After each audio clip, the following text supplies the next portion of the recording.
കാലിത്തൊഴുത്തിലേക്ക് ഈശോ പിറന്നു വീണത് കുർബാനയാവാനാണ്. ഈജിപ്തിലേക്ക് അമ്മയുടെ മാറിൽ പറ്റിക്കിടന്ന് -डिग्री ഊഷ്മാവാണ്, മഞ്ഞ് തണുത്തുറഞ്ഞു കിടക്കുന്ന മലഞ്ചെരുവുകളിലൂടെ അമ്മയുടെ മാറ് പറ്റി പലായനം ചെയ്തത് കുർബാനയാവാനാണ്. 30 വയസ്സ് വരെ ആരാലും അറിയപ്പെടാതെ തച്ചപ്പണി ചെയ്ത് വീട്ടിൽ കഴിഞ്ഞത് കുർബാനയാവാനാണ്. 3 കൊല്ലക്കാലം അവന്റെ പരസ്യ ജീവിതത്തിൽ നന്മ ചെയ്ത് ചുറ്റി സഞ്ചരിച്ചത് കുർബാനയാവാനാണ്.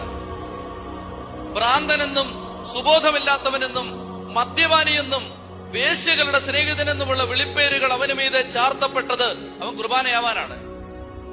ഗെത്സമനിയിൽ കണ്ണുനീര് ചോര പോലെ പെയ്ത സന്ധിയിൽ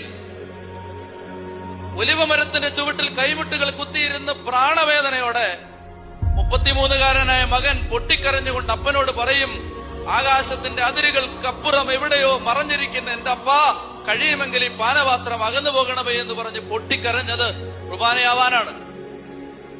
ഒറ്റ രാത്രിയിൽ അവനെ 4 കോടതികൾ വിചാരണ ചെയ്തത് കുർബാനയാവാനാണ്.